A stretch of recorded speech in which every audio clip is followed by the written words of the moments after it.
What is up, guys? Welcome to a new video. This is a question I get asked all of the time, like, does Fervor suck now? What Keystone should you be using and stuff like that. We're gonna go over the difference now in the preseason and then just like which you should use for every single AD carry. So it kind of comes down to what each of them are good at, right? Like Warlords, the main things is the sustain in lane. Like you don't get punished as hard if you make a mistake. It's more of like a kind of trade and heal back afterwards, even if you lose. You don't need to build a lifesteal as early into the game either. Like triple crit or crit builds especially, this is really good. If you think about it, you get like Runes and Infinity Edge and then Phantom Dance or Rapid Fire Cannon, whichever it is. And then your fourth item, that's already 3 items and you have no lifesteal. You go to the fourth item, if you get a Bloodthirster or some lifesteal, then you can't get Arm Pen until 5th. So you're going to be without Arm Pen or lifesteal until 5 items, until full build, which is not good. The reason lifesteal is so important is because, especially for auto attack based champions, it helps you to keep autoing for longer, which is a big deal. It's also kind of a choice of a bit more AD or some lifesteal. Which do you need more? And answer is normally lifesteal if you're going to build damage.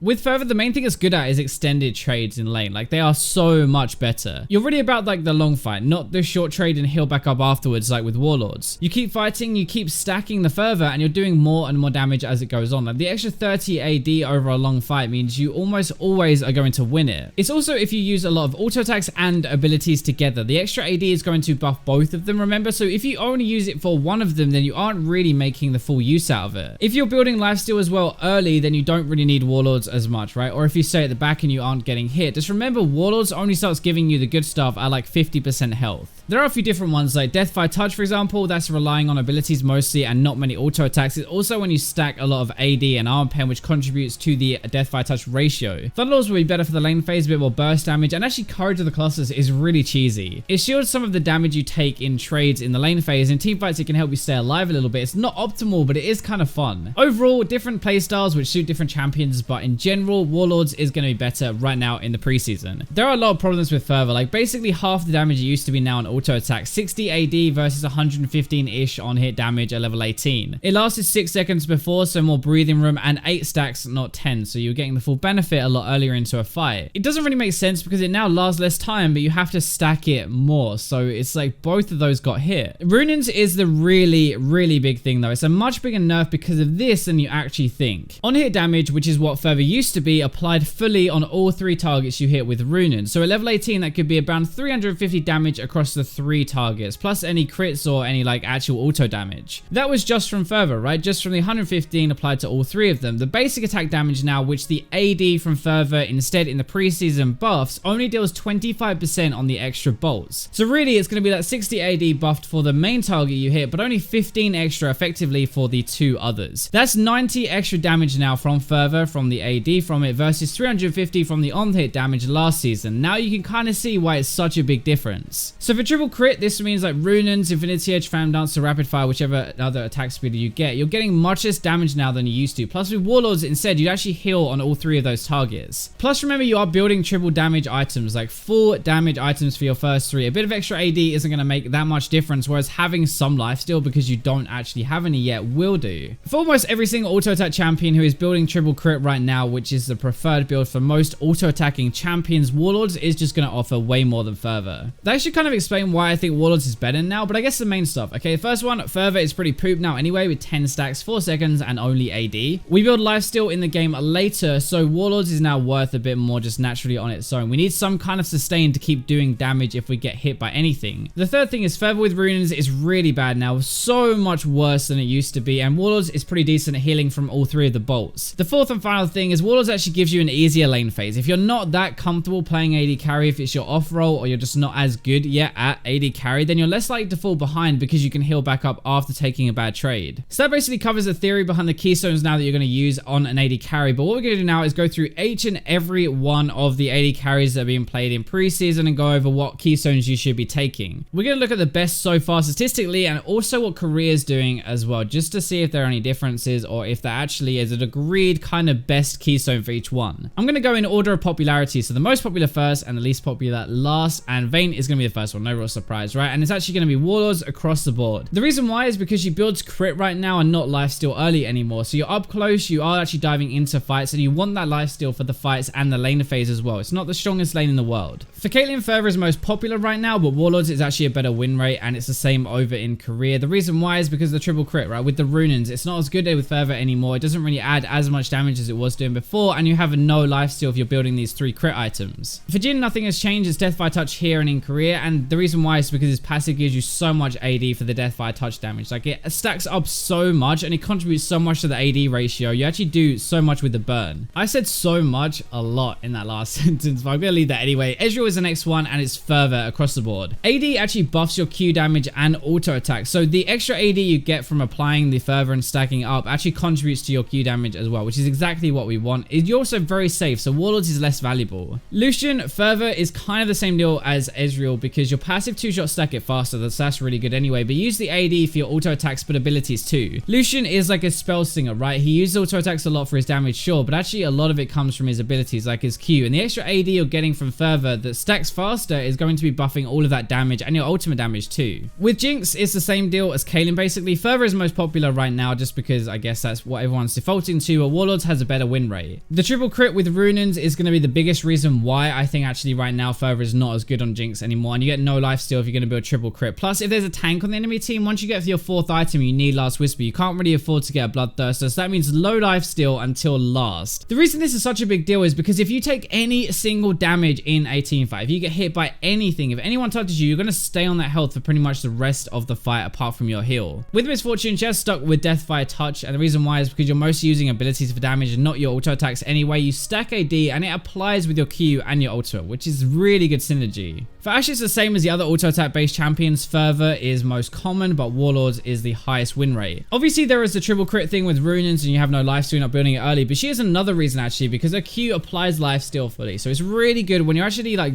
hammering away with these volley of shots. Like, I know it's not actually called volley, but when you're actually using your Q, your ranger's focus, it's going to apply your Warlords properly. Draven actually suits here, just going after Ashe, because okay, so Warlords is like more beneficial to healing Ashe because of her Q, and it's also more beneficial to Draven because of his Q. Slightly different, but it's so good with Draven's axes. You can play more aggressive, and he already has enough damage in his kit anyway. Like, he doesn't need the extra Fervor damage, even though it would actually be pretty good and it would buff his Q damage. Twitch is actually a bit of a controversial one because I prefer Fervor. That is the most popular. Warlords has a slightly better win rate, but much less games played, so it's really hard to tell which is better. In career right now though, Fervor has the highest win rate and is the most played, so we're actually going to go with Fervor and explain why. The AD can apply with your ultimate, which is great. You stay at range as well, so you don't always need the extra life steal, but this stacks with your poison. It's like a synergy there. You need autos and you need time to apply that poison, right? That is kind of a lot of your damage actually, especially early, and while your Fervor is stacking up and up, it means you're doing more damage as the fight goes on, but it also means that it's going to do more with your E. Like, your E has an AD ratio is pretty good, so the Fervor damage is going to buff your contaminate damage. Tristana is pretty much split down the middle, so Fervor is the most popular, but Warlords is slightly higher win rate, but over in career, it's actually Fervor that is slightly better. Tristana is in a really weird spot right now. She isn't that great really, but she does get triple crit with Runins, which is why I think Warlords might be slightly better. You don't really build lifesteal early, but actually she is slightly more aggressive than these other auto-based champions, and she does have abilities that use an AD scaling, right? So in theory, actually she does use Fervor better than like a Caitlyn or a Jinx. Sivir is quite interesting because Warlords is the most common, but Fervor now actually has a higher win rate, and it's the opposite in career. So Fervor is most popular, but Warlords is the highest win rate. Warlords is just the default to heal. It's pretty good with Sivir anyway. You don't build lifesteal early, which is the same as the other crit champions, but Fervor now makes her bounces hurt even more, whereas before Fervor didn't really do anything for her. If you're sitting at the back just using your W, then I guess actually you're getting more damage rather than healing up, and that's more important. Now we're getting to the really unpopular ones though. So Varus, Fervor is the most common here, but Death by Touch is the highest win rate, and in career it's just Death by Touch, most popular and the highest win rate. You play him for poke mostly. You stack AD and arm pen. You're not really using your auto attacks. You're kind of playing him like a poke champion. Corgi's a weird one. He's not really an AD carry in a traditional sense, so Thunderlords is what we're going to take, and the reason why is just because you want even more burst damage. Kalista is Fervor most popular, and Warlords is the highest win rate, which is the same in career, and the reason why is mainly because Fervor sucks now on runes, like we said. Warlords can heal from all three, so even though you have like a stacking mechanic like Twitch, it just doesn't work as well anymore. Last season, before the change, you were actually applying like all of this on hit damage to all three. You were stacking on all three as well, and it's just really, really good. But now the extra AD doesn't really work. Like, you don't really want AD on Kalista. Last one is going to be Kog'maw. I don't even think he's that viable at the moment, but last time I skipped him and you guys raged at me. So Fervor is going to be what we use. There's nothing really better. You don't do a lot of AD damage anyway, so like percentage lifesteal isn't that good. You can stay at range. You don't take too much damage. There's just no other choice. So I hope you guys enjoyed this video, and I wanted to kind of like make this as useful as possible, which is why I went over every single AD carry and just tried to explain the theory behind which Keystone you're actually taking. But thank you very much for watching, and I'll catch you in my next video.